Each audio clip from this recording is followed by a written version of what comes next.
दरअसल में अगर हम सिचुएशन देखें 7 रोज की और इसको सारा कैलकुलेट करें, एलओसी पे जो टेंशन क्रिएट हो चुकी है, आपको लगता है कि कन्वेंशनल वॉर की तरफ जा सकता है भारत?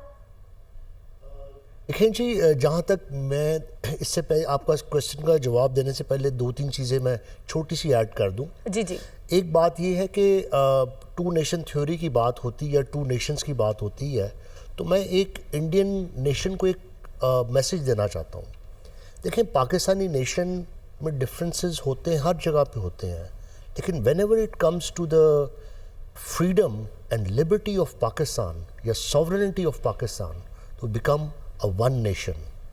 हम मुकम्मल तौर पे एक नेशन होते हैं और इस वक्त हम एक नेशन हैं। और एक बात सुन लें, हम किस तरह मुख्तलिफ हैं बाकी नेशन के साथ। हम अपने जज्बे की वजह से, we know how to defend our country. मैं सिर्फ अपनी आर्म्ड फोर्सेस या एयर फोर्स या नेवी के लिए नहीं कह रहा, पूरी कौम की बात कर रहा हूँ।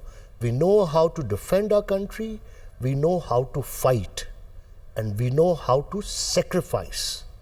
ये है जज्बा जो सेक्रीफाइस का, and we know how to win. तो लिहाजा मेक नो मिस्टेक कि किसी टाइम पे हम किसी तरह से हम किसी रेजिस्टेंस से खौफजदा हो जाएंगे, कोई ऐसी बात नहीं है। नंबर 2, जो आप जंग की बात कर रहे हैं, मैं थोड़ी सी आपको कंडीशंस बताता हूँ इस वक्त इंडिया के इंटरनल उनकी जो पोजीशन है। राइट। जो 6:30 बजे ये प्रेस कॉन्फ्रेंस होने जा रही है, प्रेस ब्रीफिंग होने जा रही है, आप क्या समझते हैं कितनी अहम होगी और इसमें क्या कुछ पब्लिक को एक्सप्लेन किया जाएगा या बताया जाएगा?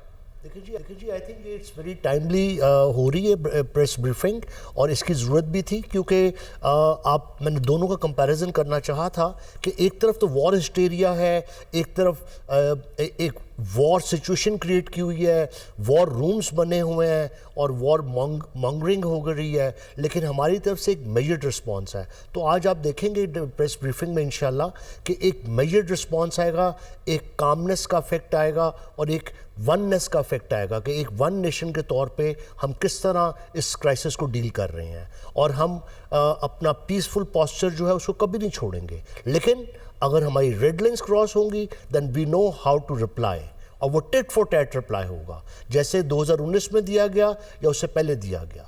तो मैं आपसे एक थोड़ी सी सिचुएशन, इंटरनल सिचुएशन बताना चाह रहा हूँ। जम्मू एंड कश्मीर की सिचुएशन देखें, पाकिस्तान से 200 किलोमीटर के फासले पे वो वाक़या होता है। वहाँ पे 7,000 आपके जो इनके फौजी मौजूद हैं, बेशुमार चेक पोस्ट्स हैं। अच्छा, उसके बाद मोदी गवर्नमेंट ने ये कहा कि जी वहाँ पे बहुत अमन आ गया है और टूरिस्ट आ जाए। अब वो टूरिस्ट आ गए, वहाँ पे लूप होल्स थे, उनकी वजह से अब किसने वो काम किया, वो फ्लैग मुझे नहीं पता कि वो उनका डीप स्टेट था या कौन था, लेकिन वहाँ पे ये वाक़या हुआ। उसके बाद आप ये देखें कि सिचुएशन ये है कि वहाँ के चीफ मिनिस्टर साहब जो हैं, उनके पास पैरामिलिट्री फोर्सेस का कंट्रोल ही मौजूद नहीं है। 80,000 से ज़्यादा वहाँ पे जो कश्मीर से बाहर से लाए लोगों को डोमिसाइल दिया गया, उनकी डेमोग्राफी को चेंज करने की कोशिश की गई। जो आपके कश्मीरी लीडर्स हैं वो ज़्यादातर टाइम अपना जेल में गुजारते हैं। मीर वैस जो हैं वो हर हफ्ते वो जेल में होते हैं, उनको नमाज नहीं पढ़ने दी जाती। ठीक है, बिल्कुल आप हमारे साथ ही रहेगा। हाजिर साहब, आपका पॉइंट आ चुका है।